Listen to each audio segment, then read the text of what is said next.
the target. You are authorized to fire at will.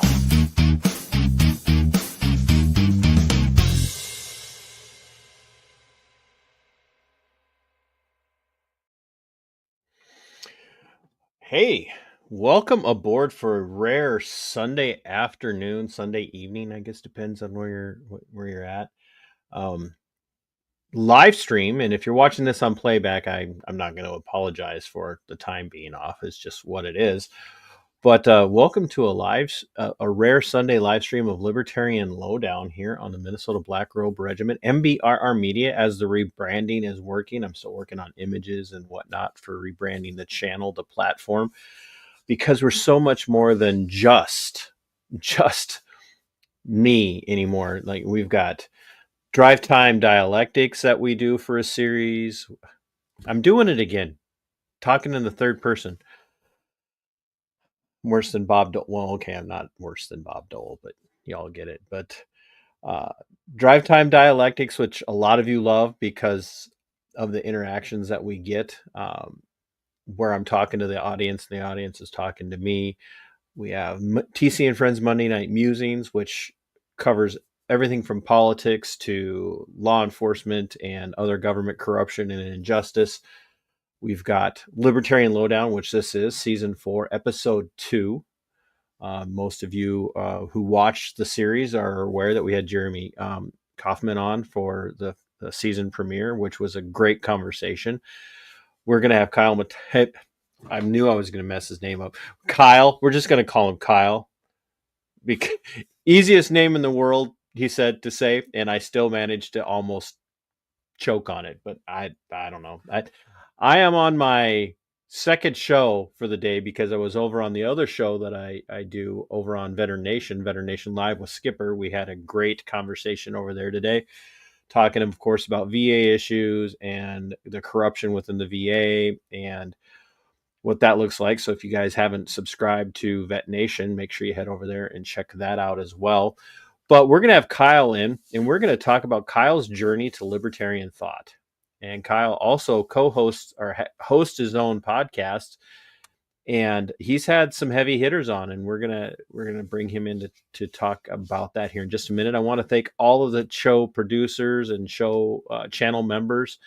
IMAP from over at Subscribestar, the Angry Vet from YouTube, who has just done a massive amount. I have an anonymous, and I'm still looking for somebody when this goes up on Rumble to start the channel memberships over on Rumble and become a show producer at the on Rumble. We'll give you a shout out by name. And the channel memberships here, we do have opportunities for members only exclusive information, as well as we were doing a live stream. We were going to be doing a live stream reading of and talk of Economics in One Lesson by Henry Hazlitt, which, by the way, if you have not read Economics in One Lesson by Henry Hazlitt, you need to, because you all need to get out of your Keynesian economic mindset and get into the Austrian economic mindset, because it's the only way to have a good economics view. Also, there will be a link in the video to the Give, Send, Go to help support the recovery of Mrs. TC. She is doing very well, but the hospital bills and the stay from the hospital bill from when she had her heart attack back in November, it's coming in. And being that we are without health insurance, it is a sizable little bill. And the Mayo Clinic they want us to pay $3,000 a month to pay off her bill in 1 year. That's their payment plan option. So don't ask me. I'm not asking anybody if you're super wealthy and you want to give us $3,000 a month, we'd be happy to take it. But if you can help with the Give, Send, Go, please do. STD, thanks for being here in the chat. Guys, make sure you share this out. And without any further ado, I warned Kyle I was going to do podcast host stuff, and he understood, because he does podcast host stuff. I don't know. You know why we do it on the front end, by the way, and why we're doing vertical. Vertical pushes this out in the vertical feed for live streaming. So we're doing vertical, and it makes me look thinner than I'm thinner than I was a few years ago. But without any further ado, Kyle, thank you for doing this. I was very excited when I reached out to you, and you're like, "Yeah, let's do it." Normally, I've got to chase you libertarians down, other libertarians down to pin them down to get something scheduled, and you were there for it. So thanks for making time for me today, because I know you Huh? already had a show this morning. Yeah, I had, 2 and 2? Yeah, 2. I my buddy that I did my show with this morning, my buddy Jack, he had, called me the golden retriever of, like, the manosphere, if you will, as in, like, I'm always happy and kinda uplifting, so I try to be reliable, I try to be, on point at all times and, try to keep a relatively positive spirit amongst this, world that, we inhabit that could be pretty negative at times. So, despite talking about heavy topics, I try to keep a smile on my face, and sometimes it wears on me. And there was a tweet I had a couple weeks ago where I'm like, I may just do a heavy metal podcast, but I haven't crossed that bridge yet. I still love talking this kind of stuff. So, here we are. So so tell us, you are a guitarist Yes. of some note because you are in a band, the Common Crown. You guys hit pretty hard. So tell us just a little bit on the periphery about Common Crown, how what your role is there, um, and if you would, uh, how your personal views impact your music and whatnot, and then we can delve into your personal views.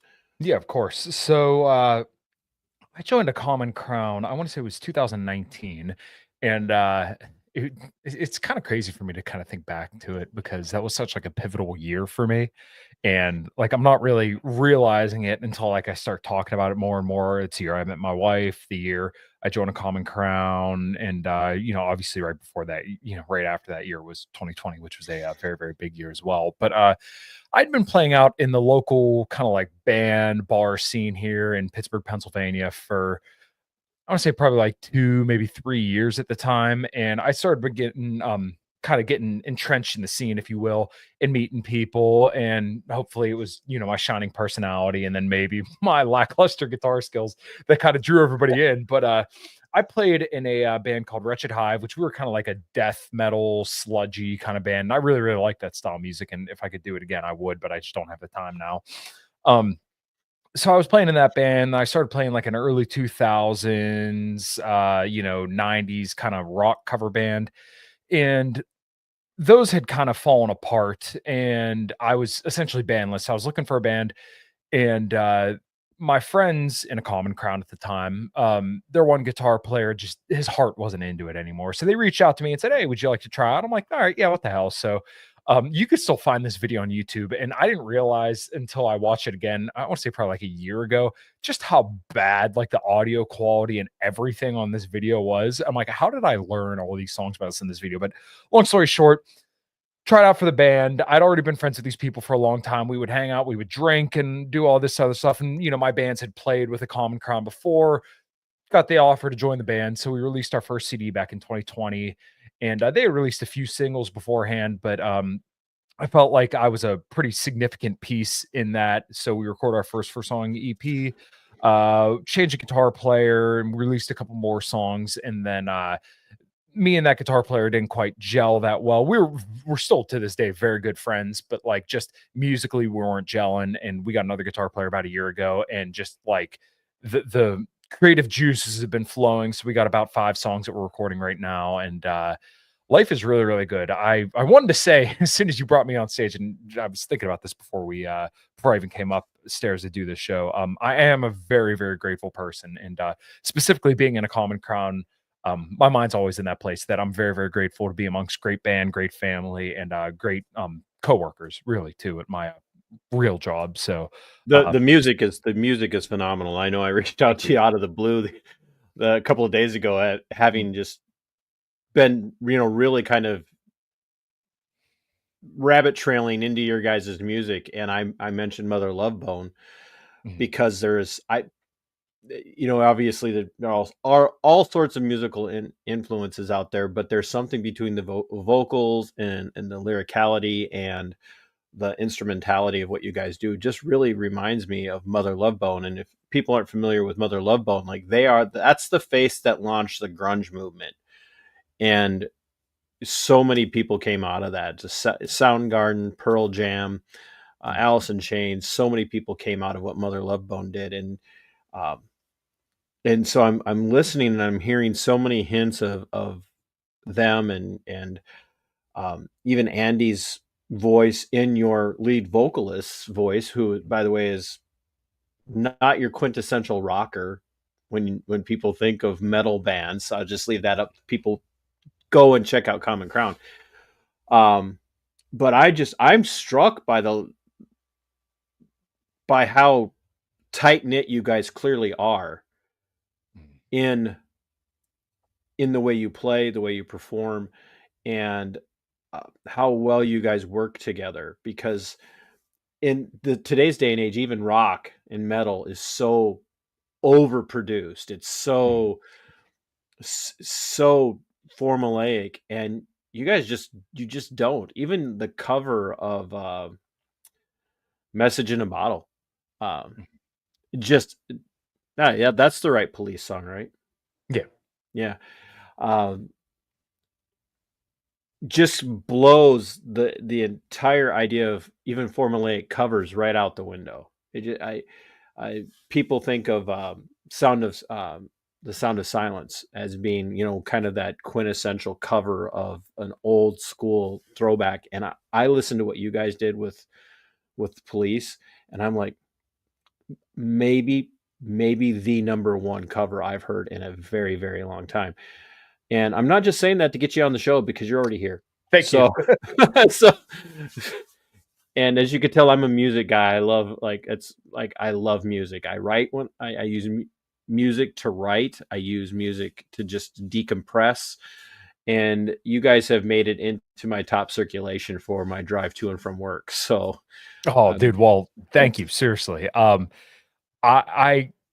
I don't know what to attribute that to, but with me only having, I would say, probably less than 10 years of experience kind of roaming around in the music scene, I can kind of reflect this in like conversations I've had with other people, and specifically my other bandmates who have played in plenty of other bands. We are just all like a family. Like, we are all very good friends. In the summertime, which is coming up, it's still like 60 degrees here in Pennsylvania. I know I'm wearing a cutoff, but like, we're going to be going out on the boat and drinking and stuff like that. And we'll all be jamming and just bullshitting. And, yeah, we're just really, really good friends. And really the musical process for us is almost democratic, as much as I hate to say that, where like I come up with a riff, and then I bring it to practice. Yeah. Bring it to practice, and then we all kind of just stack stuff on top of it until we're like, yeah, you know what? This sounds good as a finished product. And I don't know, if there's any kind of thing that I could tell somebody to look for in people, but just like the only thing I could say is just when you have something this good, and I hate to sound like I'm patting myself on the back, because it really is everybody else in the band. When you have a connection like I think we all do, hold on to that for dear life, because it is very difficult to find people that you just click with. And really all five of us really do just click very well. And it's kind of funny because like me and the other guitar player, Brandon, I've only known him for about a year, and we're very, very good friends now. We have a lot of the same influences, like, some late 90s, early 2000s metalcore, death metal. Pantera is a real big one for us. I love how you had the late 90s, early 2000s Pantera. That goes back to when I was a kid. Well, yeah, but I mean, like, that's all our jam, is like that In Flames, Trivium, Killswitch Engage. We even like Typo Negative, like all the same stuff. B and I are totally into together.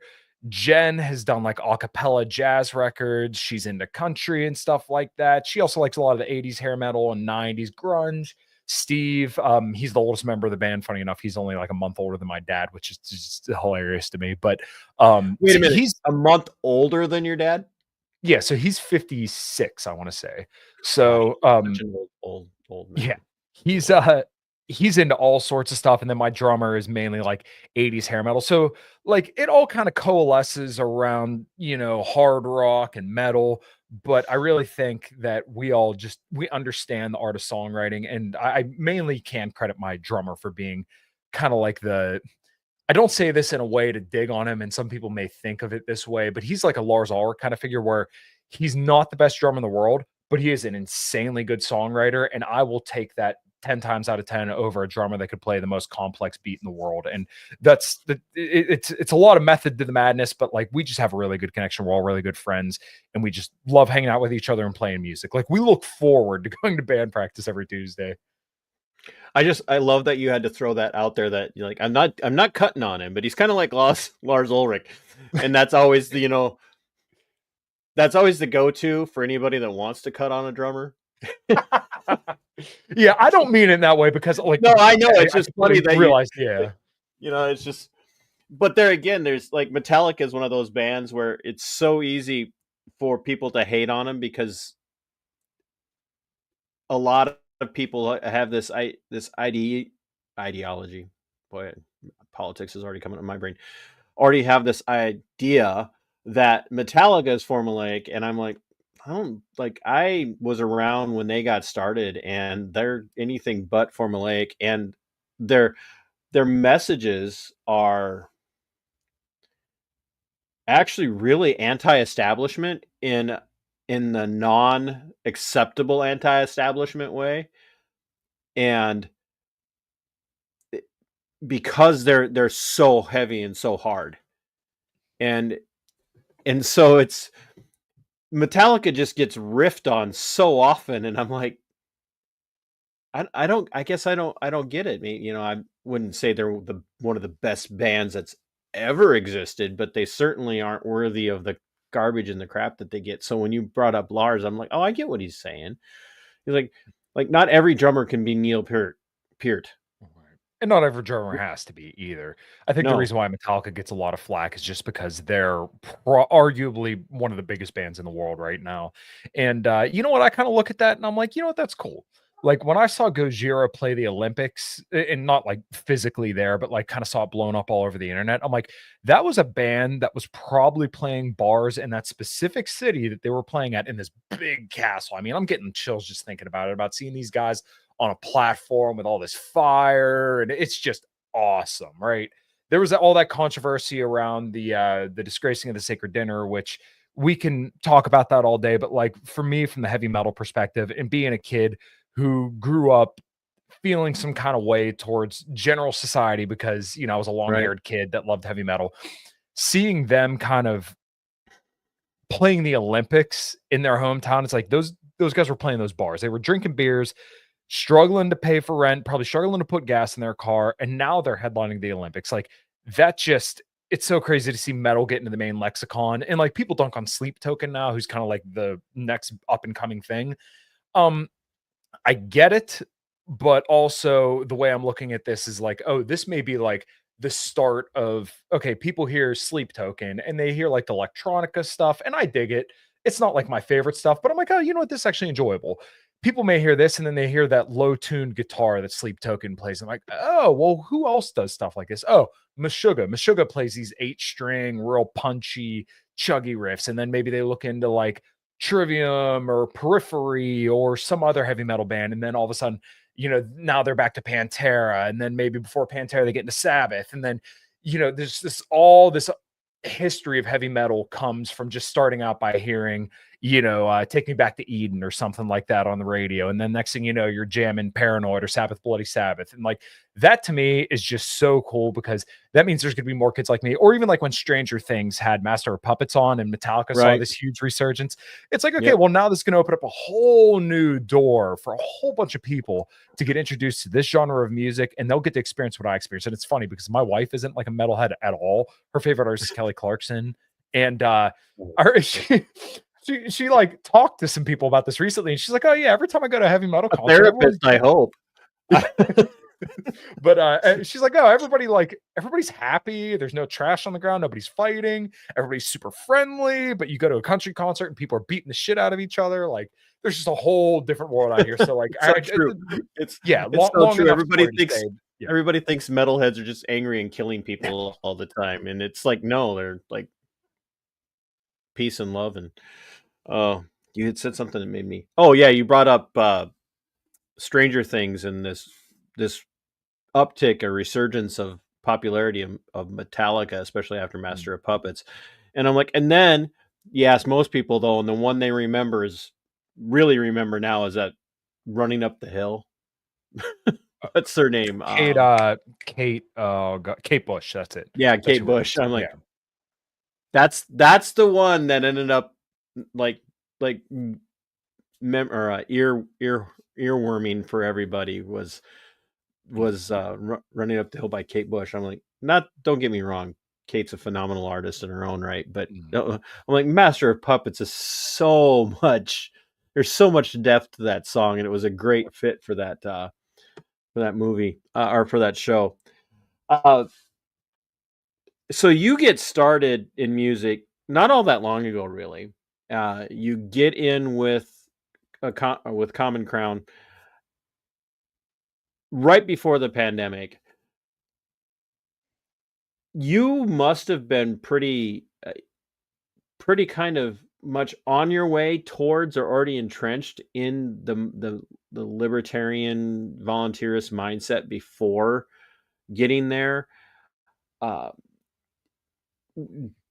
did conversations about where you were philosophically, did they ever make it into the discussion about, how you would fit into the band? Or especially with metal tends to have a very deep philosophical perspective. There again, you look at the things that Black Sabbath had to say. You look at what Metallica, Megadeth, what they had to say. Rush as a power trio is a phenomenal place to look for how philosophical. They're not the same kind of metal, but that that metal style. There's a lot of philosophy in metal, and it's almost impossible to avoid it. It's kind of what makes metal is there's a lot of depth to it. You have to have depth to it because it's not formulaic, because it's not bubblegum pop. There has to be something that appeals to the listener, to the person who literally is getting some sustenance off of it. And I'm wondering, how far along in your walk into libertarianism were you? And was there an impact, or not an impact, but was there a discussion about where you were at ideologically? There it is, finally. As far as where you would fit with a Common Crown.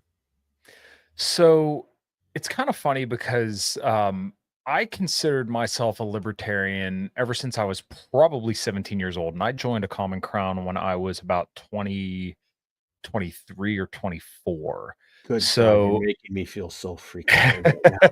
I had I consider myself a anarcho-capitalist, I would say up until about probably like a year, maybe 2 years ago. But I really my feelings about being a libertarian were still kind of there all throughout throughout being in a Common Crown, and like specifically COVID radicalized me even more. I was so my brother was really kind of the one that kind of started this whole journey for me when I was probably around 15 years old. He was a pretty crazy, I don't want to say a progressive, but like he was definitely more liberal. And for me, I had always defaulted to a little bit more of like a right-wing perspective. And he had always showed me videos of like the Young Turks and the Amazing Atheists, and I'm like, I don't like these people. Like something about what they're selling isn't right to me. And obviously, the big pinnacle back then was Bernie Sanders. Like that was the ideal leftist kind of perspective. So I would say Bernie was the Ron Paul of the left. Yes, exactly. In nowhere near as great or as principled, but he still was kind of like a populist beacon for the left-wing perspective. So my brother started showing me that stuff, and then eventually I remember him saying, "Oh, I'm not a liberal, I'm a libertarian." And I remember kind of dusting him off and be like, "Well, don't talk to me until you like know exactly what your political identity is." And then he started showing me people like Eric. You use the quintessential blow off that everybody uses for libertarians, and you didn't even know you were doing it. You were just like, "Oh, so you really just don't know what you are." So Yeah, well, yeah, that's pretty much what it was. But then he started showing me people like Stefan Molyneux, Austin Peterson, Eric July, Larry Sharp, were a few of the names that kind of always come to mind when I think about this whole deal. And I started listening to a lot of that stuff. I'm like, oh, you know what? This makes sense to me. And like specifically more like the Austrian economic stuff, which came a little bit later. And I really wasn't like that engaged in foreign policy until probably about 2019. And that was when 2019, maybe 2020. And I started hearing more about Dave Smith and then Scott Horton, who, I'm kind of honored to say that like I'm friends with these people now. And that was what really kind of changed my mind about a lot. And that's when I got really steeped into foreign policy and then really kind of gave me a lot more conviction about libertarianism. So I started listening to a lot of that stuff. And then I would say over the last couple of years is when I mostly have kind of focused on like big power geopolitics and mainly like the topic of like China, Russia, and Iran, because those are considered to be the axis of evil. And really, it was kind of Peter Schiff, who's another character that really kind of got my mind more into the economic space, if you will. He was kind of one that opened my mind on like China stuff. So it's not quite as popular or as sexy to talk about because that's not quite popping off as much as Ukraine or Israel is. And don't get me wrong, I still talk about Israel a lot because obviously that's like the main lobbying power in the US. But like, I remember him saying like, oh, we send them useless dollars and then they send us stuff. So basically like they get debt and we get stuff. Now it's a lot more complicated than that. And China still does like benefit from getting dollars. But that was when I kind of started to learn a little bit more. And then over the last couple of years, having now what I would deem a pretty good relationship with like Connor Freeman, Dave DeCamp, Kyle Anzalone, Patrick McFarlane, all these guys. That's when I started to really look into the pivot to Asia and kind of, like I said, more geopolitical stuff about how like the U.S. is doing what essentially is the largest arms buildup since World War II surrounding China. And then obviously Russia's included as well, trying to make different allies in the region around what they call the Indo-Pacific, which is really just like the whole Central Asia region. Because if you look at the national defense strategies going back to 2012, specifically starting with Obama and the pivot to Asia, you learn that, oh, they're no longer worried about like these small Middle Eastern countries. They still want to fight a war with Iran if they can. But really, the big bad guy right now is China. They want to fight a war with China on multiple fronts, and they want to use Taiwan as an unsinkable airship carrier.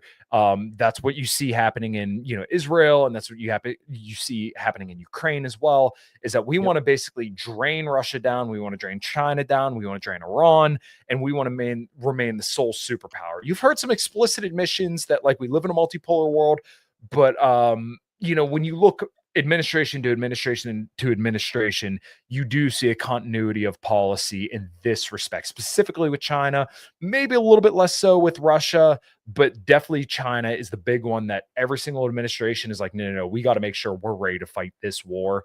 And, just this past weekend, you had Pete Hegseth saying that a threat from China invading Taiwan is imminent. So I know I went on a lot of different rabbit holes and tangents there. Well, that's because your libertarian autism is showing. Yeah, exactly. We just look at each other up here in Minnesota now and just say, "Put your tizzy away." Yeah.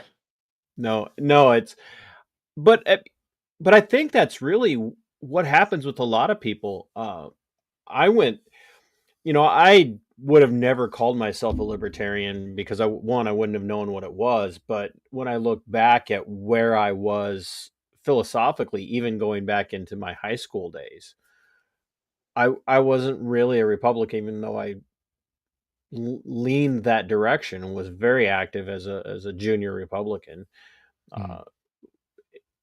I just saw more in them that I could relate to than I could to the Democrats and the things that they supported.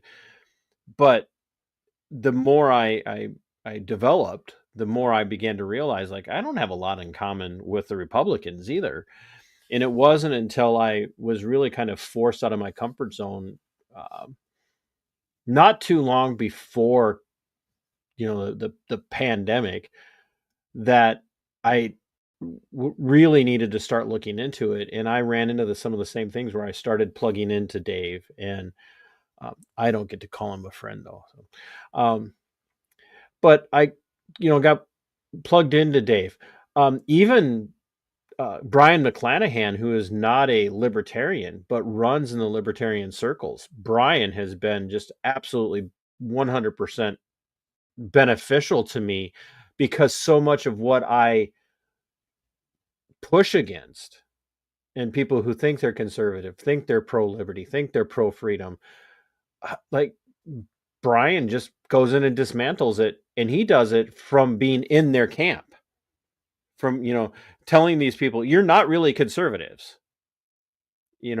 I'll use the one that, just pisses off everybody. I'm like, oh, you like Abraham Lincoln? You mean the progressive leftist? Like the guy who just, who I had been telling people for years destroyed the republic. And then I could point to an actual historian who was like, yeah, Lincoln destroyed the republic.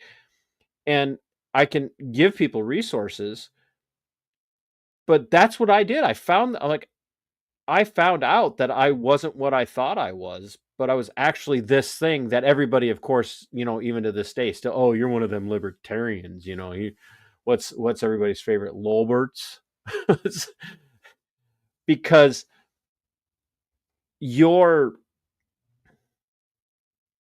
if you're not one of the two wings of this bird flying in this direction with us, then you clearly don't know what your leaning, what your leanings are, what you believe. Did you end up having a conversation with the band before you got going? You're still muted. You're still muted. There you're still muted. Sorry. I thought I was unmuted. But no, not really. They kind of all knew where I stood. They're all kind of, I would say, a little bit more in the Trump camp, which is fine by me. I don't mind that at all. And, being in rural Pennsylvania, pretty much everybody is. So, but I think they understand my criticisms. And if I were to lay some of those criticisms out, it's generally just that I don't find Trump to either have the balls to do what needs to be done. And I find him to be too progressive for what I would actually like. And over, I would say, the last couple of years, I've definitely become a little bit more of, I would say, maybe a radicalized right winger. But I also don't sit here and fight about labels, because as soon as I start saying I'm a right winger, then it's like, okay, well, you're not religious, so therefore you can't be a right winger, or you don't believe in the death penalty, so you're not a right winger. Because I just don't quibble about these things because people get so pedantic. I love that. Like, I tell people that I'm a right of center libertarian, and they're like, you can't be. And I'm like, what do you mean I can't be? You don't get to tell me that. You can. For the same things, like adamantly opposed to the death penalty. Like, there are very few situations where you'd ever look at me saying, yeah, fry him. Just fry him. I could think of a few that might elicit that response from me, but people are like, well, you don't support this, so you can't be right. I'm like, you clearly don't know anything about the historicity of of what, even paleo conservatives believed and embraced. And when you approach anything that you're doing, like music, or there again, you have your own podcast, but when you're approaching your music, when you're approaching, I don't know what you do apart from music for a living. I don't know, hopefully you guys are successful enough that you don't have to do anything but music. I wish. Right. I wish that this was successful enough that this is all I had to do. But when you approach the things that you're doing philosophically,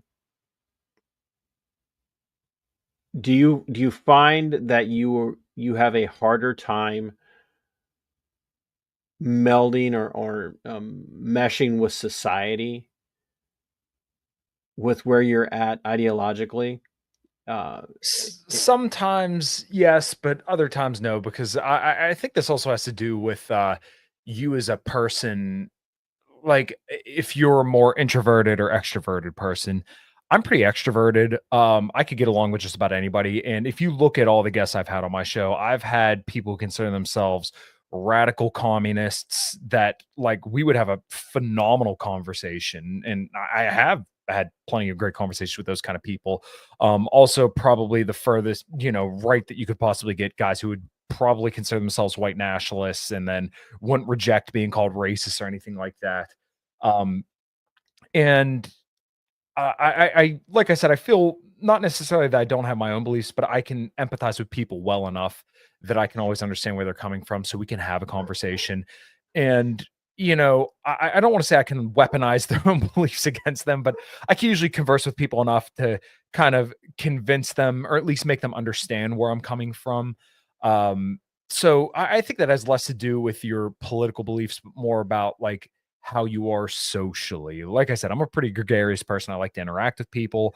I get great joy out of meeting new people and exploring, what's unique about them and what they believe. And then also pulling people out of like getting them in different contexts that are having like a different conversation. Like every time I interview somebody, I want to make sure that like whoever's listening, if if you're a fan of the person I'm interviewing, I want to make sure that you get something else from the interview that I'm doing than you got with anybody else. So I probably couldn't give any exact examples of that, but hopefully, at least when I interview people, it's something different and people enjoy that. So um sometimes, although yes, because I do want to I do like things to be objective and true. So when I hear people explain something like, let's say, about Trump's tariffs, and people think that like the tariffs inherently are good of themselves, I'm like, okay, well, that's like not true. Or when people talk about lockdowns in 2020, then I'm like, okay, well, you're not giving accurate blame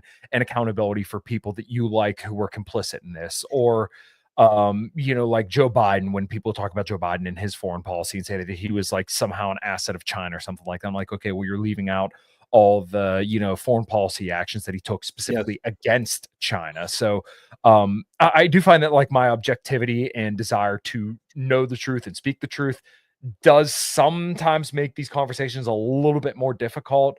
But I still think I'm calibrated enough that I can kind of navigate those situations without being too much of an asshole. And I definitely fail at times at that as well. I pride myself on it, failing. I, it's, I, I'm, I'm actually the opposite. Nobody believes this. I'm actually probably more in line with being an introvert, but I do a lot of public engagement, and people are Mhm. like, "You can't be an introvert. You have a podcast and you do a show, and then you go out and engage with people in public." And I'm like, "What do you think introverts do? What do you think they all work from home? Before work at home was the thing, introverts still had jobs." Um, but you said something that I think is, I don't know if you even caught it, but the people listening. And I think that's a number one mistake with people who are in that, maybe on the right side of the Overton window, that are maybe a little bit more anarcho-capitalists, maybe a little bit more volunteers, libertarian, paleo-libertarian, whatever it might be, paleo-conservative. Uh, when you are having conversations and you are doing your level best to do what you were describing, which is really kind of steel manning the other side's philosophical views, which I think is a great strength that too many people aren't strong enough to exhibit, is to actually understand the other side's perspective and Mhm. steel man it as opposed to straw manning it. But when you're having that conversation with that individual, especially through like a platform like yours or mine, or somebody else's, like a Tom Woods, when he has people on, you're not always talking to the person you're talking to. In fact, more Mhm. often than not, you're talking to the person who's listening in. And the point that you might be making, even though it would be, kind of a natural inclination most of the time to try and dismantle this other person and convince them to agree with you, more often than not, if you're approaching it the right way, you're actually talking to a much broader audience, and all you need to do is get them to start thinking just marginally different than they have been for their whole life sometimes. And that's not always easy to do. And it's not always easy to continue to do, because we are outcome driven. We do want to see when we invest in these philosophical conversations, we do want to see change. Like, nobody who does this gets up in the morning and goes, I'm just going to go have this conversation, and I hope that nobody pays attention and they just stay where they're at philosophically. If that's what you're saying, then you might as well not do it. You might as well just go to work and talk about the football game or, your favorite band, and hope, and not care. But when you do what you do with your show and with your conversations and what I do, you are trying to change people, right? I mean, you are trying to have that in-depth conversation to change someone, even if it's not the person you're directly speaking to.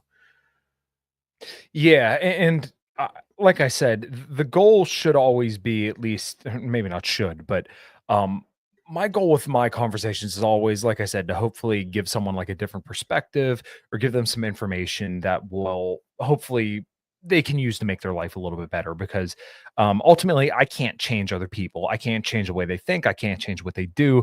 But I can always give them the information that they can then enable themselves to live a better life, or at least look at the world in a different way. So, like, when it comes to like health and nutrition stuff, because this is another thing that I talk about quite a bit. Well, I tell always people the name of your show so that they can understand what you're talking about. Okay, yeah, of course. So my show is called In Liberty and Health, and that's just one of the many podcasts that I do. But I've had so many different health professionals on, and really, it's also been a journey for me because if you probably go back 4 years ago, almost when I started my show, you could find me saying things that I would disagree with now. And What?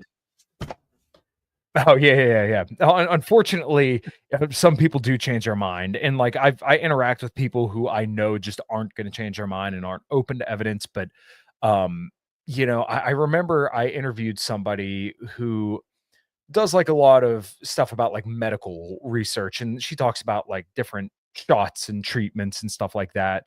Um, and I remember once we got off air, she said, "You are one of the most balanced people that I've talked to in this respect." She's like, "Either I get people who are like all on one side or all on the other," but she's like, "You were very, very balanced." And I do take great pride in that. And I know there's probably people out there who would say, "Oh, sitting on the fence gets you cut in half," but like I feel like I do have an obligation to be honest with people and with myself. So like I do have a friend that I talk to quite a bit who was probably like a big anarcho-capitalist at one point, but now he probably considers himself much more of like a dissident right winger.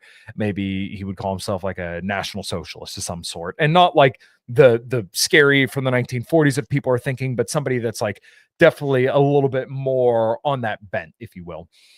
And I love he how you're said, like the scary 1940s version, not the scary 2000s version. Just oh yeah, but basically he's very, very, very bullish on Trump. Like I joke with him that he's like a literal QAnoner. But I told him at one point, I'm like, I owe it to myself at least to hear out the most optimistic case. And I also listen to the most pessimistic case. And then sometimes I listen to people who are a little bit more neutral. It's funny because like the only podcast that I donate to right now is Media Roots Radio, which is like a heavily left-leaning podcast, but like I still consume lots from like the Old Glory Club. Those guys are very, very good friends of mine.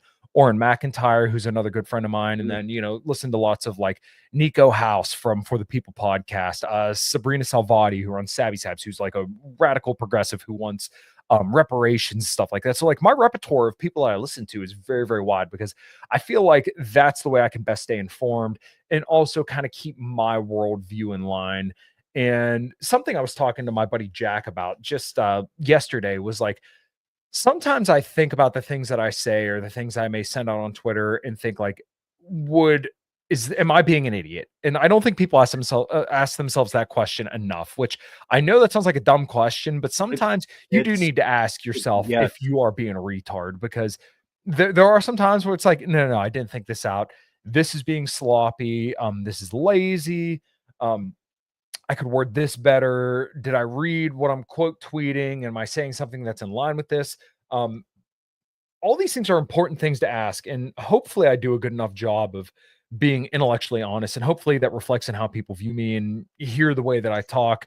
And like I said, I understand I'm very, very flawed in a lot of respects, but like at least the one thing I try to do is adapt my thinking over time. And then if there is sufficient evidence, contrary to my own position, then I change my mind when it's warranted. And hopefully I can back up my own arguments. whenever I'm pressed on things. And I think I do a good job of both. And that's obviously up to everybody else to decide. That's not necessarily up for me to be judge, jury, and executioner in that respect. Well, the thing is, if you're going to have a show, Mm. and it's going to be a show where you're actually talking to other people, and the only people you bring on are the people who absolutely 100% on every issue agree with you, then why bother bringing people on to talk? Right. And even the title of this series that I do, Libertarian Lowdown, it is not to bring on people who answer every question the same way that Spike Cohen would answer it, Right. or the same way that Anthony Welty would answer it, or Monica Perez. You know who Monica Perez is? Oh yeah, she's awesome. Her and I are Yeah. good friends. Yes. Like, I've had Monica on. I'm not looking for people that are going to answer those questions or talk Mm. about things from exactly the same way. One of the things that I run into constantly is getting people. I run into it more from the left, of getting people who come, whether I'm making a social media post or doing a video or something, people who disagree with me, getting them to come on and sit down and have a conversation, because the world has devolved into a place where everything has to be a gotcha. Mhm. And when you're not willing to do the gotcha, people think you're spineless, or they think that, you're, sitting on the fence, and you're going to, get cut down the middle. But the reality is that you're not serving anybody in a useful way if you invite somebody on and they finally agree, and your entire goal is to wait for just the right moment to just slay them, Mhm. because you're not actually engaging. Then you're just waiting for an opening. That's it. That's all you're doing. You're just waiting for an opening. And I think that's why I've had such a hard time getting people who are foundationally, far more removed from me ideologically than than most people would be comfortable with, Mhm. because they're expecting the gotcha. They're expecting, oh, you're gonna attack me. I just had a guy named, a couple of weeks ago. He's running for Senate in Minnesota. He's a former Navy SEAL. His name's Adam Schwarzy, and his biggest critic right now is another guy who's running for U.S. Senate. He wants the same nomination that Schwarzy wants as a Republican. And I've received some feedback like, you should have been beating up on him on this. And I'm like, that's not what if I want to beat up on somebody, I won't have a guest.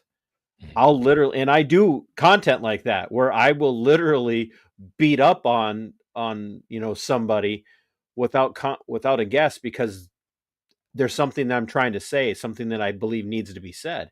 But if I'm going to bring a guest on, I'm going to sit down and talk to them, even if I Mhm. talk over them like I'm doing right now with you. If I'm really wanting to talk to them and find out where they're at and what they're about, I'm gonna let them talk. I'm gonna ask questions, Right. even if there's some place where I disagree. Um, I had Buck Johnson Yeah, of course. from Yeah, him and I are from very good friends as well. Counterflow. When I had Buck on, it was after he made the transition from libertarianism to conservatism. It being post-libertarian. Mhm. When I had him on to talk, like, I was getting myself firmly ensconced in being, a paleo libertarian, as opposed to whatever mishmash of weird things that I was. I didn't bring Buck on to talk about, only his time as a libertarian. Brought him on to talk about what his beliefs were and why. And I think that's a great, even in some of the people that you and I probably would listen to. And I'm like you, I have a wide range of people that I listen to. Wide range. I do not spend all of my time just listening to old Murray Rothbard lectures. Uh, Probably could benefit from that. But um, I listen to a broad range of people. But if I'm going to bring somebody on, I want to know why why they are where they are and where they started, and which is why I asked, you know, a little bit of where you were at. You're the first person I met that, well, you know, apart from Clint Russell, uh, who said he was raised libertarian. He's the first person I've ever met that's actually come out. Oh yeah, my dad raised me to be a libertarian. I've never ran into that before. You know, Mm. most um, you bring people on to talk to them about where they are and what they mean. You've had some pretty heavy hitters on. I mean, you've had everybody's, you know, the libertarian mindset hero. You've had the esteemed Dr. Paul on your program, but um, you aren't. I want to say this or ask it or say it in a way that you aren't necessarily in this 100% lockstep with every place where Ron Paul is, because you aren't in that same exact camp as Dr. Paul. Um, how much influence has his work and what he's done or taught? How much influence has that had on you? And don't worry about the dog. This is not a professional show. Yeah, I just try to mute it whenever he's barking, which he's doing Uh, right now. my He's a my dick. fan base loves it. Good, good. Well, he's a 90-pound Doberman Australian Shepherd mix. He's interesting to say the least. Which I've heard people say interesting means asshole, and you could apply that here. But yeah, really, it wasn't quite Dr. Paul that really got me being, as I would say, libertarian as I am. I would say Rand Paul was like a good start, and then you find Ron, and then you realize, oh, like this is where everything that's good about Rand comes from, and then everything that's bad about Rand probably comes from his donors, unfortunately. But I would say he is. Fair point. Fair point. Yeah, I would say Ron Paul is kind of like a North Star for me, but I guess you would say I'm a little bit more, and this may make people's skin crawl, but a little bit more authoritarian on maybe some cultural issues. Like I am fervently pro-life. I do look at the how do I want to say this? The Transformer stuff, because I know YouTube's sensitive about this stuff. I used to be a little bit softer on this, but I've changed my mind, and I do think that it's pretty disgusting stuff to educate people like this. Now, do I think like if you're an adult and you want to do what you want to do, okay, but you know, in Don't my make me pay for it.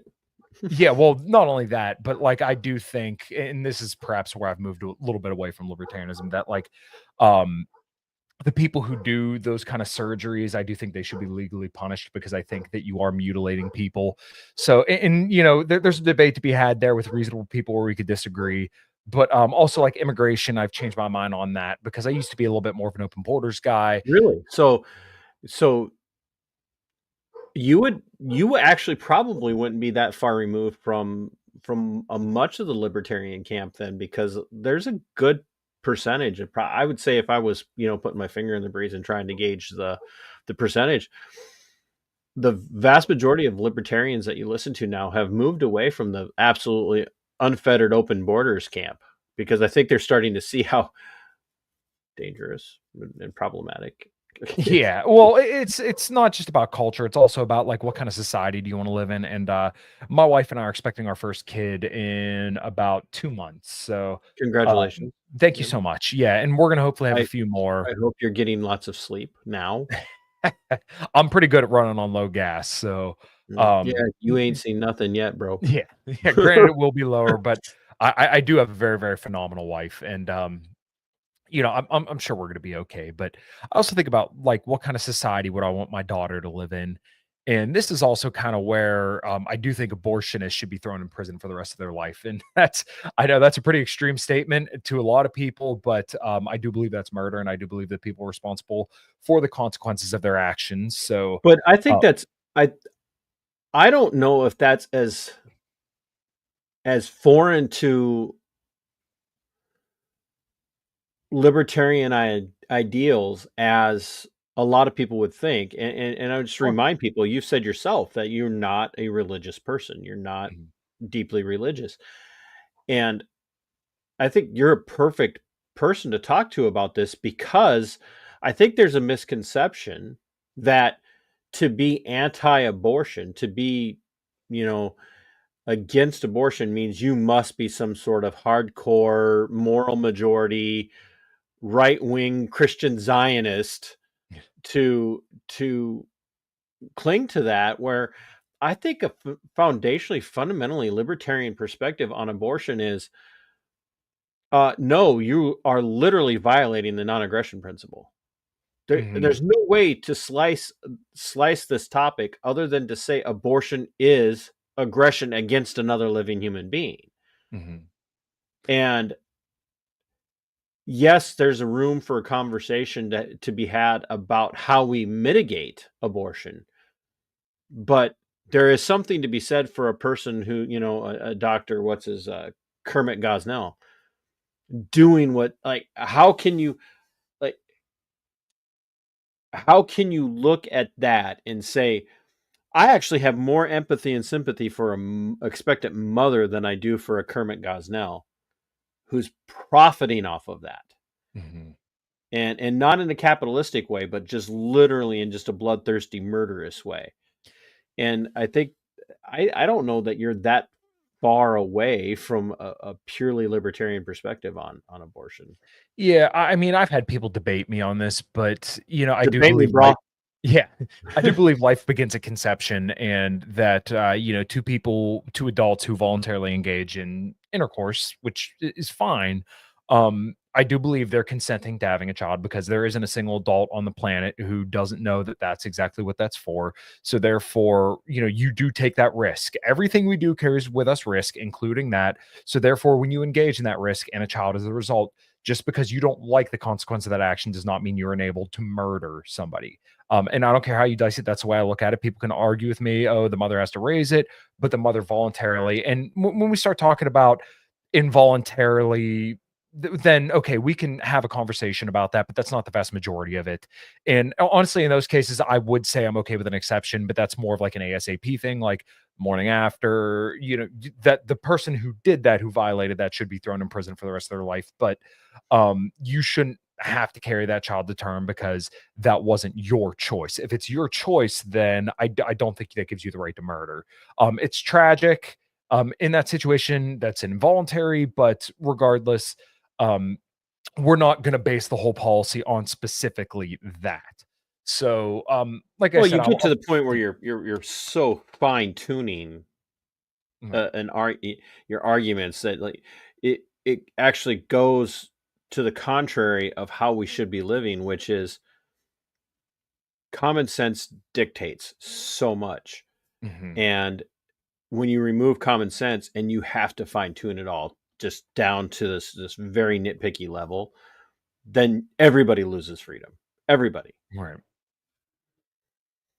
Yeah, and there's like a certain, eventually you do kind of have to take a hard line stance, because once again, there is where was I wanting to go with that? That essentially you do have to make a stance on that, because we are talking about life, and we can't sit here and dictate nuance about this kind of stuff all Right. day, every day. Like eventually you do have to say like, no, I'm planting my flag here and I'm not going to move.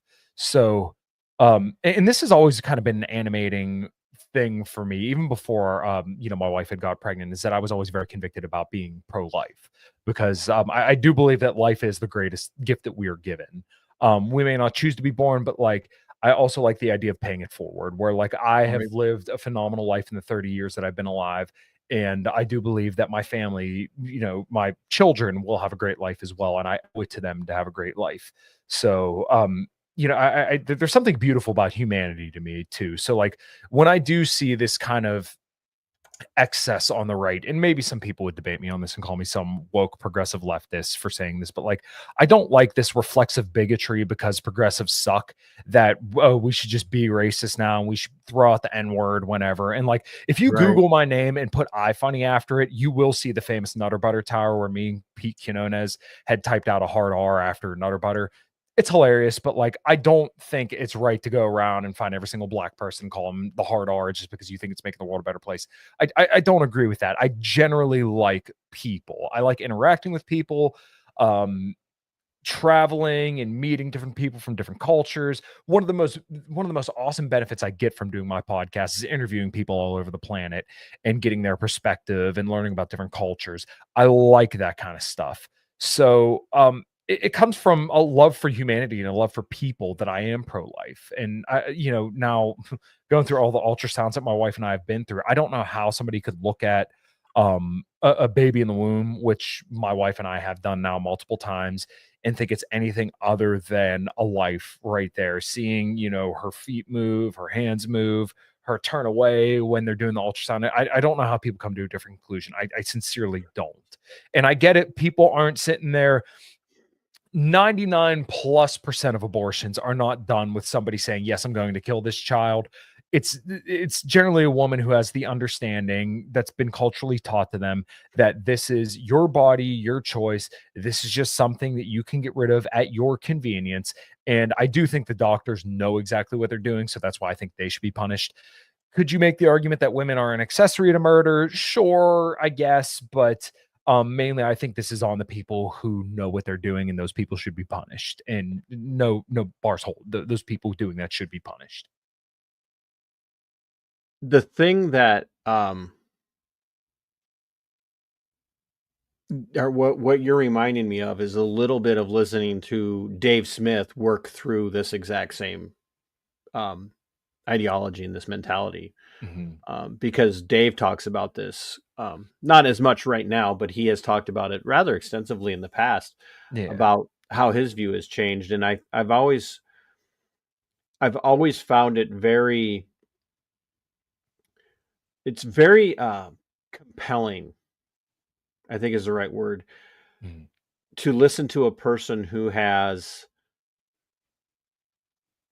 shifted their ideology or their perspective on something like abortion or even the death penalty when they're faced with the reality of, wow, this hits home.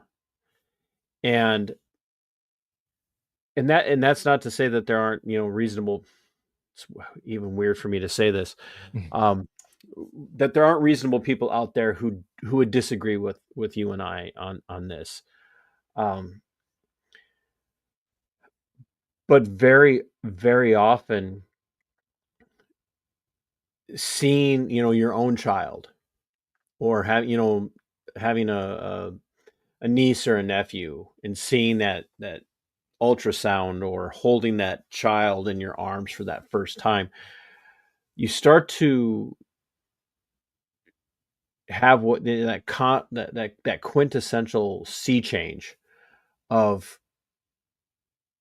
life is so much more than just convenience. It's so much more than what's, merely good for me, but what's ultimately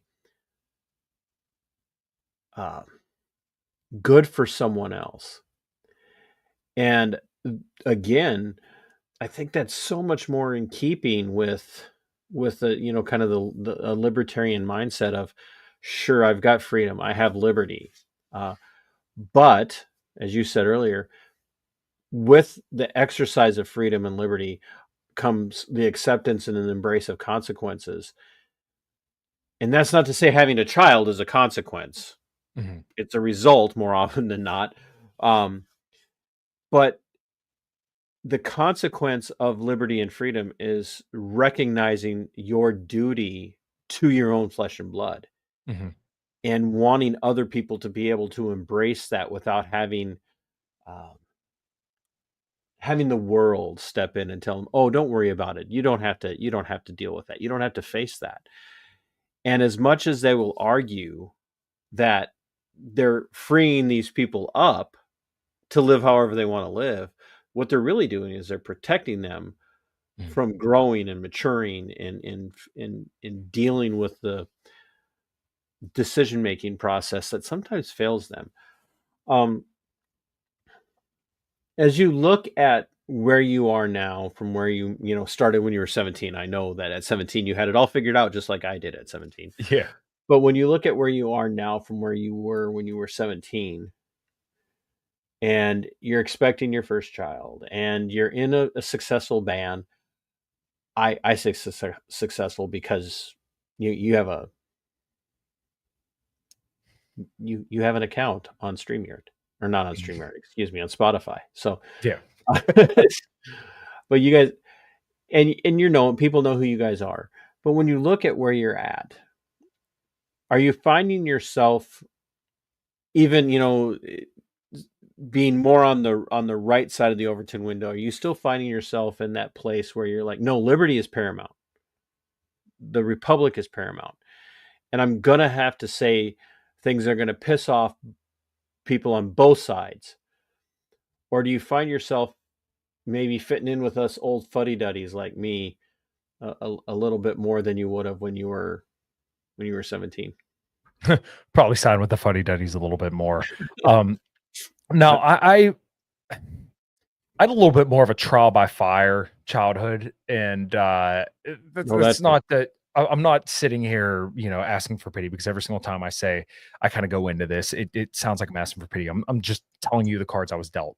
But I find myself as I get older, I not necessarily crave order more, but I look out in the world and I think that there needs to be order. And it's going to sound off-putting, it's going to upset people, but really, I think that means people need to be kind of put in line, if you will, as in, like, people need to understand that there is a hierarchy of needs and of people and of demands, and that, even like you kind of look at like a family and you realize, like, okay, there needs to be like a chain of who's the leader, who's the final authority. And I think we've had a society with too much chaos and not enough order at this point. Like, I always throw up memes of like Bukele, because I look at his, down in El Salvador, and we could sit here and debate the ethics of El Salvador all day, probably to a very reasonable degree. But it's hard to argue that he got results and that he made his country better for his people. And this is kind of the other aspect of why I kind of like look at China, and I'm a little bit envious, because people think that like China's some authoritarian hellhole, but now we just had Donald Trump hand over everybody's information to the CIA and Palantir, essentially, which isn't exactly that surprising when you know who funds him and who funds JD Vance. But China over the last 30 years has greatly lifted the living standard of the average Chinese person up. In America, over the last 30 years, the average American's, standard of living has gone down drastically over the last 30 years, particularly probably over the last like 15 years here in America. Maybe a little bit more than that. But like, Yep. I look at that and I think, like, we don't have leaders that are like a Putin or like a Xi. And people could say whatever they want about them, but the fact is that our leaders here have the blood of children, women, and innocent people all over their hands, including Donald Trump, who, once again, people want to say some anti-war president or something like that. Like, it's just fundamentally not true. I put him in this whole cabal because when you look at the foreign policy throughout his first record and now much of his second record now, it is covered with the blood of women and children and innocent people. I'm specifically drone tricks in Somalia, but like, there's no, like, Xi hasn't done stuff like that. That's not been his record at all. China hasn't fought a war since, in almost 50 years. Russia's fighting a war now, and granted, it's been very, very bloody, but like before that, they still haven't killed nearly as many people as the US has killed. So like, and they don't have foreign governments, one small foreign government that lobbies their officials over in those two countries. They have secure borders. I threw out a tweet yesterday where essentially they're more concerned about cracking down on anti-Semitism than they are about securing our border and stopping the killing of all these people worldwide. So, well, I think, yeah. Well, I think what you're saying, there's this foundational truth, which is I don't have to agree with another country and its leadership, and in the sense of, oh, they're the best that's ever existed, to also look at them and say they do some things right. They do some things right. You look at, let's just bring up, this name drop again. You look at the big, but have you been there? Discussion. Have you been there? Yes. that followed, and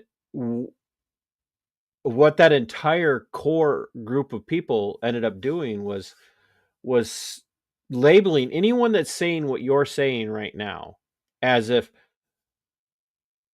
you hate the United States because you're willing to acknowledge that the US has done some really shady, some dirty, some patently and demonstrably evil and wicked things, and other countries that we have labeled, as you earlier said, this axis of evil, the evil superpowers. You can look at them and say, yeah, but they haven't invaded another country in over 50 years. Mhm. They haven't, short of the conflict in the Ukraine right now.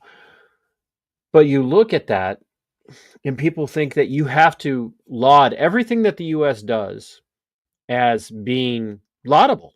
You have to call it laudable, because if you don't, then you hate the U.S.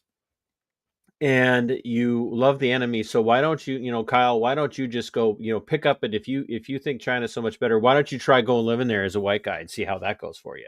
I'll do And it tomorrow. Pay me to do it.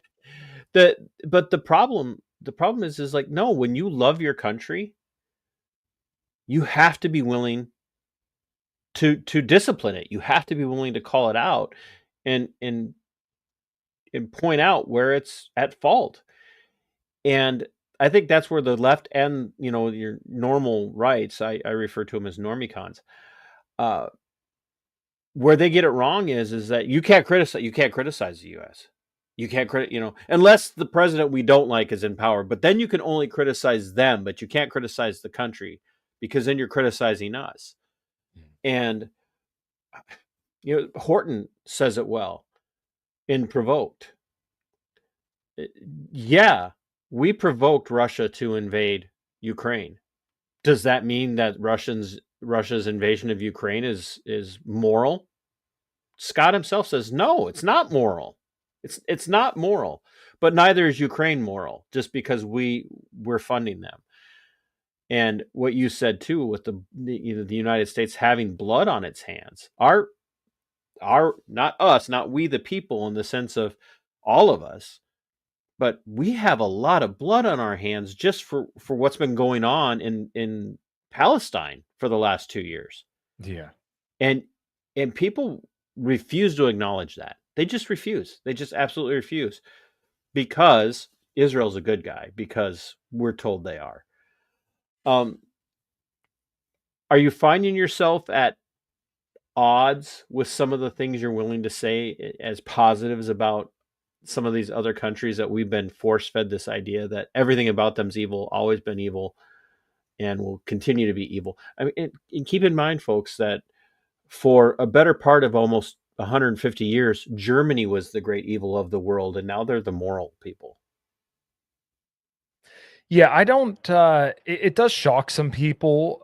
It always makes me laugh because I think Americans have this perception that every single other country in the world is a giant dump, and we're just the greatest thing in the world. But like the more and more I talk to people from other countries, the more I find out like, oh no, actually, like the U.S. may be like good, but also we're not being told the whole truth about all these other countries.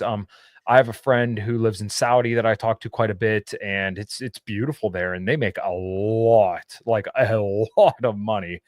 Over Yeah, in but they don't China, live like us, Kyle. Their yeah, standards are different than us. right. Look at how they treat women. Yeah, well, maybe they had some things right, but uh, I have a friend that I've interviewed a few times for the podcast, Jason Smith, who hosts the podcast of Bridge to China, and I didn't know this until I got on TikTok, regrettably, and I don't use TikTok; I just throw shorts up on there. Jason Smith is his name, and he has like 1 million followers on TikTok. I have him on because he was an American who moved to China. He's lived in China for over 10 years, I think, and he was telling me, yeah, I got a back surgery. I went into the hospital. I stayed there for like a night or two, and it might not have been a back surgery, but if you listen to the last podcast I did with him, it was like $50. He's like, hey, I stayed the night, $50, and I'm good. Where like here, that would put a lot of Americans into bankruptcy if they had to get a mandatory back surgery. You heard my open. Yeah, exactly. Like it is ridiculous the healthcare that we have here. And it's funny because people say, oh, like we should just have universal healthcare then. Like right now, and I hate to give any credit to Ben Shapiro, but I remember him saying that like we have the I love worst. that you prefaced with, I Yeah, don't want to give him credit, but he was right that right now in the US, we do have the worst of all worlds when it comes to healthcare. And, you can have it be public. I think he said you could have it be public, free, or afford. I can't remember the exact three things that it was, but right now we have no options, like no readily available treatment. It's not affordable, and the coverage sucks. My wife and I were talking about what we're going to do about our daughter whenever she gets here to put her on insurance, and it was just like, holy shit, this is just absolutely insane. Like the healthcare is so bad in this country. Like I understand why leftists are so radicalized over specifically healthcare and why they want universal healthcare, because it's like it fucking sucks. And like that would be a they great know time so. for both of us to have Crowd Health as a sponsor. But we, Yeah, there you go. But like people look at that and they know somebody personally who went through a medical emergency and it just destroyed them. When like in my mind is like, I don't know, if we had more of a free market and less government involved in healthcare, then we would probably be a little bit better off. But what floors me about what you're bringing up there too is, like people are like, so my other half had a nearly fatal cardiac event, like on November 13th. If Mm. it, I had changed my workout schedule just a couple of weeks before she had her event. Had I not changed my schedule, I would have woke up to a deceased wife. Um, and I tell people about what we're experiencing now and the stress and the anxiety that has now arisen from not her heart attack, but from what the hospital wants. And they're like, well, you should be happy to pay that because I'm like, I'm not saying I'm not happy that she's alive, but to juxtapose, well, she could be dead and you wouldn't have the bill, with just be happy and accept it. I'm like, are you hearing yourselves? Like, Mm. we're the greatest country in the world, and you're just over here telling me to just embrace this and accept it because that's just the way it is. Like, you name one other thing in the United States that you say that about. So yeah, what you're bringing up with, you look at the way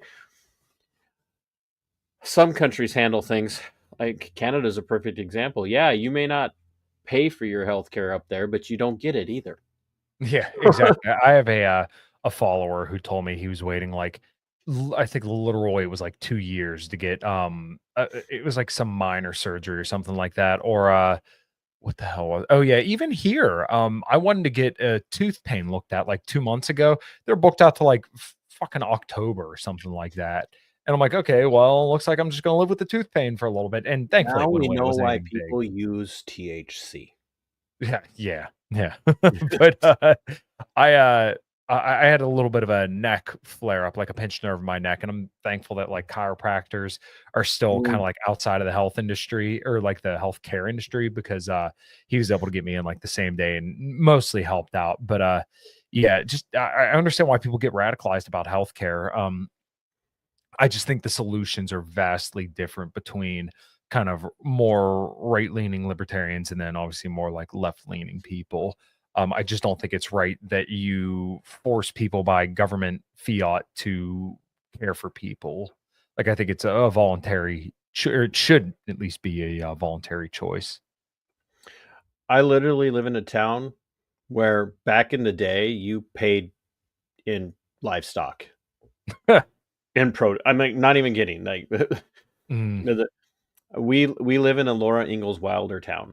Not even an exaggeration. Like, there was the day like, hey doc, Junior's got a cold. Give you a dozen eggs.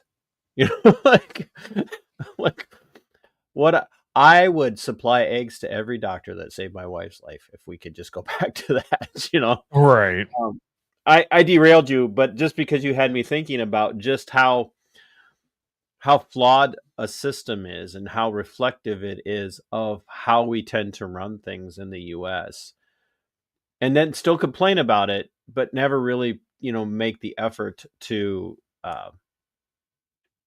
look for solutions that might be outside of the box. Mm. Um, Which is why, libertarians stand out like a sore thumb most of the time. Is even the left-leaning ones, they'll still sit there and go, wait, maybe there's a better way to do this than what we've been doing. I know we talked a little bit about time, and we don't want to go too long, the hour and a half window thing. I do want people to hear from you, where you find yourself going with your philosophy, and how you think it's going to impact your life, especially being an expecting dad. You are a dad now, like no matter what way you slice it, you're a father. um so how do you foresee, are we talking like within 6 weeks after the baby's born there will be Tuttle Twins books everywhere, or um where do you see yourself, and how is this, do you think, is going to impact you as a dad, and going forward with your career, and where your career is going to go based on where you're at philosophically? Yeah, it's an interesting question. I ponder this a lot, and there's no like one answer for this. I have a very, very good friend who runs the Year Zero podcast, Tommy, who literally Mhm. called me while we were recording here, and obviously I wasn't going to answer the phone while I'm talking to you, but he's a father of I would have five. been honored if you were taking a call from Tommy for year zero. So I mean, Well, I'll have to give him a call back once we get off. But you know, fatherhood, at least from the outside looking in, and I don't ever talk about parenting from like my perspective, or like I don't want to say this. Like, I don't give parenting advice because I'm not a fucking parent, right? I can give you what I think is best, but I don't know. Like, every kid, every situation, every relationship, every father, every mother is going to be completely different. And their capabilities of what they can do to exercise boundaries and teach things is going to be completely different. Like, my perspective of being a almost 130 IQ, 5'11, Polish jacked mechanic dad is going to be completely different than the mailman up the street, right? So, um, what I'm kind of I thinking. love how you described yourselves. Oh yeah, well, exactly. 5'11", But jacked Polish mechanic dad. I'm like, that is that's very specific. So well, yeah, but go like ahead.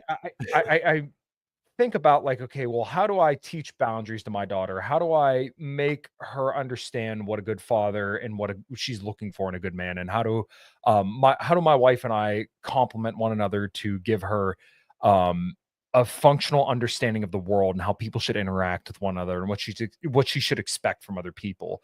Um that's a big thing. And then also like I always thought the argument of like, I don't want to have kids because I don't want to bring them into this world. I always thought that argument was really shitty because like the only way to make the world better is to continue to bring better people into the world. So that was always my perspective. And I want my daughter to be somebody that like I want her to be like a golden retriever, right? Like I think I started off the show saying that like a friend of mine called me the golden retriever of our space. Like I want my energy to be brought into the world through her as well. And for her to manifest herself and to hopefully when she's 18 years old or whenever she deems herself to be an autonomous adult, that she can do things, responsibly and be a reputable person. And then hopefully become a wonderful mother to my grandchildren one day, to be the best wife that any man could ever possibly have. And like, granted, I'll probably be a authoritarian about who my daughter sees because it's just the way that I am. But like, I look at it as like, what am I going to put out into the world, and how can I be um, a good role model for her, and how can I be the best person that I can be for myself so that way everybody around me knows that I'm someone worthy of kind of being a reputable person in the community. You know what I mean? Like Oh being yeah. worthy of being in my network and being somebody to look up to, because eventually all the old people that I look up to, I'm going to be that old person. I'm already starting to see it now where like the kids who've only been working on cars for a year now, I'm like, okay, I've been doing it 12 years longer than you. Like my service advisor now, he just turned 21. When he was 9 years old, I was starting to pick up wrenches. And like, how do I command their respect? Right. Not because I need their respect, but what qualities do I need to inhabit that makes me Right. respectable amongst them? So I know that's kind of dancing all over the place. It may sound arbitrary and not necessarily like very fine pointed, but the things I wonder about, like, how can I carry on the last name Matovic legacy? Because like people, when people talk about my dad, they talk about him with great reverence. When they talk about my grandfather, same deal. I'll never forget going to my grandfather's funeral and just seeing people lined up out the door. And when he's laying on his deathbed, them grabbing his hand and being incredibly grateful that he was around. That's going to be the same deal for my dad, probably even more people. And like, I look at that and think, how can I be Glenny except for better? And will I be able to do it? Maybe not. And I'll have to face that one day. But like, that's what I want is like, how will I know that my grandfather and, you know, regrettably one day my father will look down on me and know that I'm doing the best that I could and maybe better than them? Like, that's kind of what I think, because I know that my last name carries weight with it around where I live, and people have a certain expectation that's going to be put forth. One thing that I just that'll never leave my mind is when I was working for my dad at one point, and a old customer of my family's said, I knew there had to be another. I watched your grandfather grow up, I watched your dad grow up, and I kept saying there had to be another. And he would occasionally come and visit me at the last job I was at. But like, how do I be that other that's going to make all of them proud? Like, that's what I want. And then hopefully my daughter and her future children. So, you know, hopefully that all kind of comes to fruition, but we're talking way years down the line. Hopefully that spirit is alive and well. And that's what I hope to kind of pass on.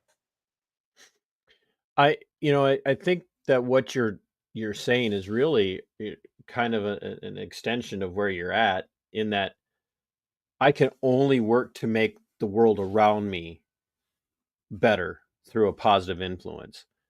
And I think that's where, you've mentioned a little bit that you're a little more authoritarian on some things than you used to be. But I think that's what sets you apart from other people who would never acknowledge that there's an authoritarian streak in them. Is that, I'm going to say this, it's about the personal impact that you have, so that ultimately we don't need the authoritarianism to step in. Mm-hmm.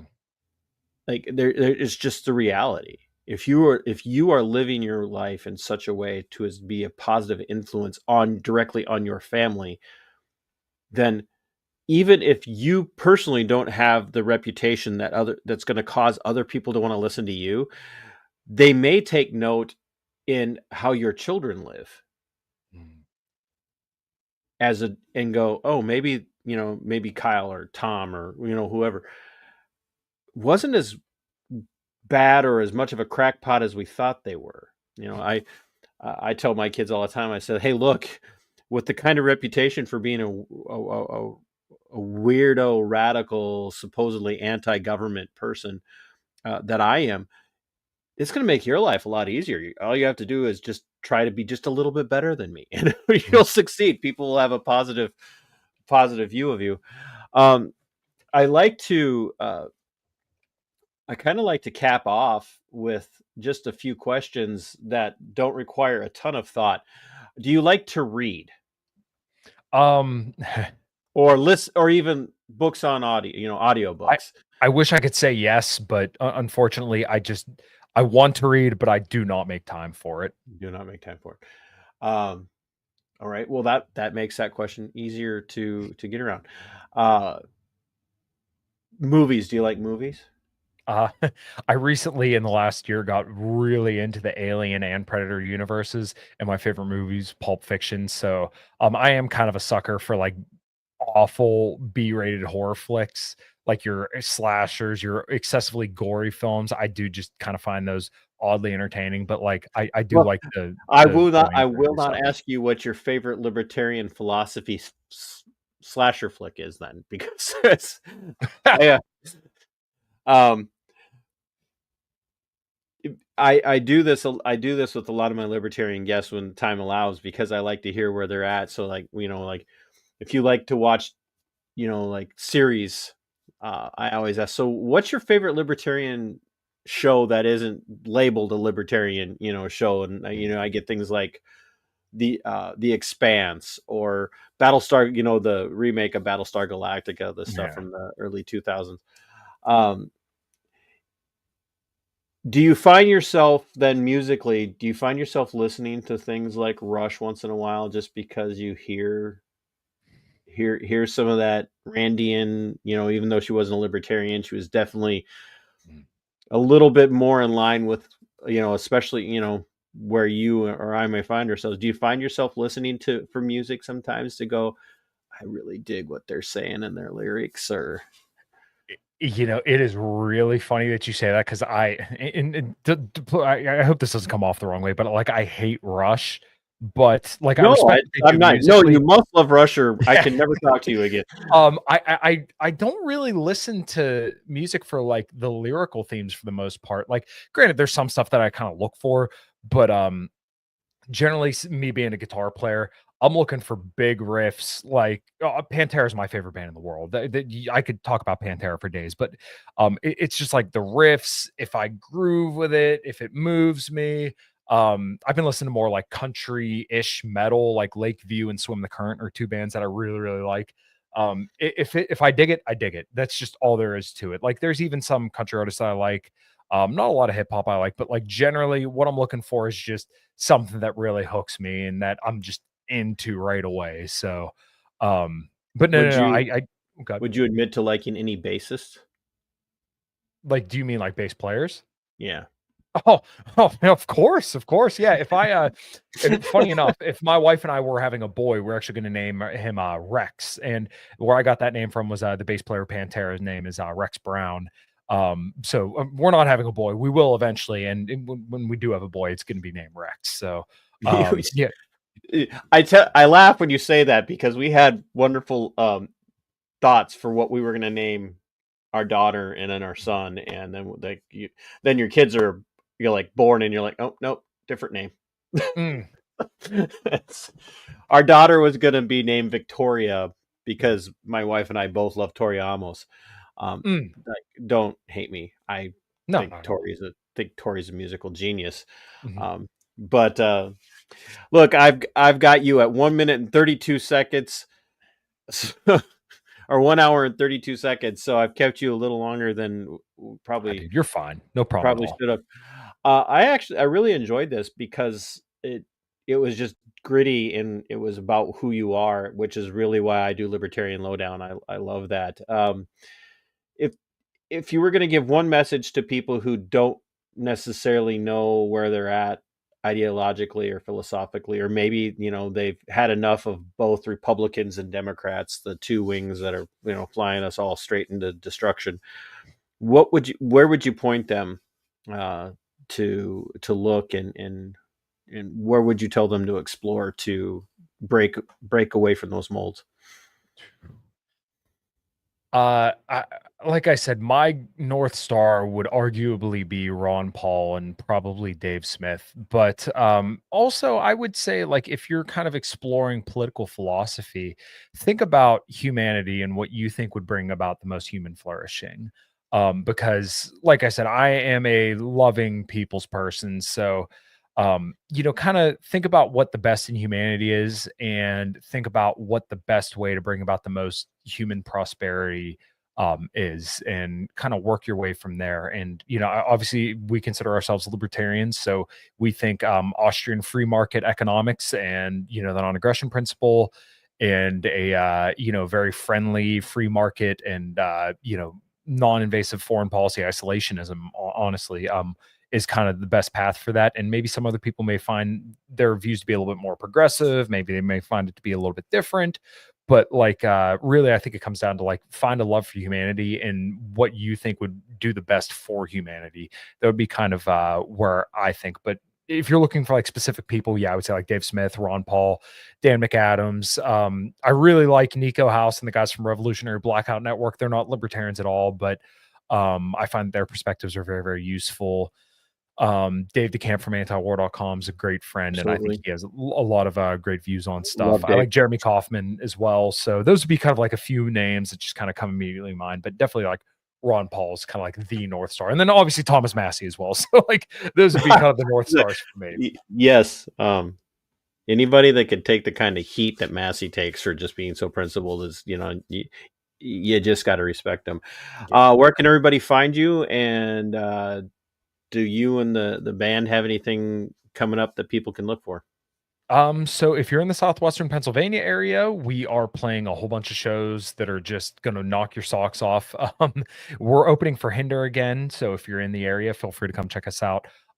With them, check me out, Kamatovic on YouTube. That's spelled Matovcik. I do all sorts of interviews regarding foreign policy, health, fitness. Sometimes I just, drink coffee on a Sunday morning and bullshit with the audience. I also do a show called 5 Till Midnight where we just kind of talk shit about, culture and all the happenings going on in the world. That's Monday night, 8 p.m. Eastern time. I do another show, Post Zero, occasionally, where we just talk about being dudes, Rule Zero, where we talk about relationships and stuff about basically empowering men. And yeah, that's pretty much all I got. Oh yeah, Common Crown is my band as well, so feel free to check us out. We are a female-fronted band that we're kind of like a chick-fronted band that's not for guys who can't really stomach like the chicky kind of stuff. So yeah, I know I have a whole ton of plugs, but I do a lot. She will, and all your links are in the description of the video down below. You guys, you must listen to them because when you hear her and you couple her voice with the rest of the band, I'm telling you, like, this is I personally think, I know you guys have been around for a little while, but I think you guys are a breakout. I really think there's something coming for you guys. So I'd ask for a signed CD, but I don't have a CD player anymore. So. Well, you know what? If you send me an address and everything, maybe we'll be able to square that up for you. We will have new music out before the end of the year. We have 5 tracks started and they're well on their way. Hopefully we'll have one out before September is what our hope is. But I think we'll probably have the whole 5 songs done. So look forward to that. And like these 5 songs, I am beyond words explanation proud of them. And of course, if people want to hear our live performances, you can go to my YouTube channel. If you become a YouTube member for $2.99 a month, you can see all our live videos that I record on this little GoPro here. They sound and look great. And if you don't want to do that, I have some videos up of just snippets of songs or like a whole song on my YouTube channel. I have playthroughs and stuff like that. So feel free to look all that stuff up. And like I said, if you're in the southwestern Pennsylvania area, feel free to come out and see us. And hopefully we'll be out and about next year in different states. That's kind of the hope. So I appreciate the platform. You and Robbie the Fire Bernstein, you guys could get together and you could do some sort of weird musical stand-up comedy porch tour. That would be yeah, I'd be all about it. It would be, that would be fun. Yeah, I'm also friends with Adam Nutter is the co-host of my Monday night show, and he does comedy as well. So we could have a pretty stacked lineup, honestly. It's kind of the last name's kind of fitting for stand-up comedy. Yeah, fair enough. Man, you go. It's probably dinner time for you guys, so you go and do your thing, and I will close us up. And by the way, if you, I think we should be just under the window. If you want to use StreamYard, will allow you to run for clips on this, so it'll produce clips for you. If you want the link, I can send it to you. Cool, man. Yeah. Thank you, sir. I really appreciate your time, and thanks for your insight. And now I'm like jonesing for those 5 songs. So. Nice. You'll love them. I promise. Get in the studio, bro. Thank you very much. I'll close this out. Cool. This is why we do Libertarian Lowdown, folks. Because you could bring on 5,000 progressive left Democrats, and they would all have the same talking points. You could bring on 5,000 normie-con Republicans, and they would all have the same talking points. You could bring on 5,000 Trump bots, and I guarantee you they would all have the exact same talking points every time. I do Libertarian Lowdown because every single person that I bring on for Libertarian Lowdown might hit certain beats and certain strides at the same time as the others, but they all have a different perspective. Every single one of them. Everybody from Mike Termott to Monica Perez to Spike Cohen to Jeremy Kaufman to Kyle, to all of them. You watch every single episode for the last 3 and whatever you want to call this beginning of a season. Every single one of them has a completely different take on so much stuff, even in the places where they align. And that's the freeing thing about the libertarian mindset. I could share things in common with somebody about what we think is best for this country. We're not a nation, folks. We're a country. The best thing for this country, for this republic, without having to be lockstep to with the person I'm talking to. I don't have to be, and you don't either. And this is where these conversations matter. And you listen to this, and then you apply this to the conversations that you're having with your neighbor across the backyard fence, or showing up at town hall meetings or city council meetings or county commission meetings, and taking time, even if you're not there to complain, but to address the city council and say, hey, I'm here to let you know, I'm here to support you in making our community better. And here are some ideas or some thoughts that I might have. Give us more liberty. Free us up from the constraints that you currently have us living under. That's how we make a difference. That's how we make change. So I hope you guys have enjoyed this. Please make sure you're sharing it out. Please go check out A Common Crown. You can find them on Spotify and other platforms and YouTube. The music is absolutely phenomenal. I do not talk lightly about music. You guys, those that know me know that I am incredibly picky, and I would tell you, you know that I have no problem sharing my opinion. Their music is absolutely freaking phenomenal. The vocals are great. The instrumentality is great. The performances are top notch. When I tell you, I think they're a breakout. They are a breakout. There's something coming down the road for these guys. You guys will, if you love metal, and even if you don't, you might find yourselves pleasantly surprised with just the caliber of the music that these guys are putting out. I'm going to try and remember to put a link to the Give, Send, Go for us for the medical bills in the link. I'd much rather you guys go check Kyle's stuff out. But if you have the ability, either channel memberships or Give, Send, Go. And I'm working on putting my merch back out. As you know, I've been rocking my merch throughout the entire conversation. But thank you for tuning in for this. And learn to have conversations like this with your friends and family and your neighbors. So, everybody, thanks for tuning in. And until next time, fight for your freedom. It is yours. Remember, my friend Monica made this for me, not Monica Perez, but my friend Monica from here in Minnesota made this. Fight for your freedom. It is yours. Fight for your liberty. It belongs to you. And sic semper tyrannis. We are going for liftoff in T-minus 30. Stand by for further instructions, Minnesota Black Robe Regiment. Secondary guidance systems engaged.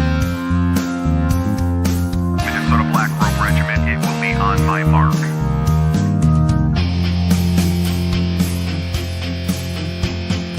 All systems are a go. All systems are a go. Minnesota Black Robe Regiment, you are over the target. You are authorized to fire at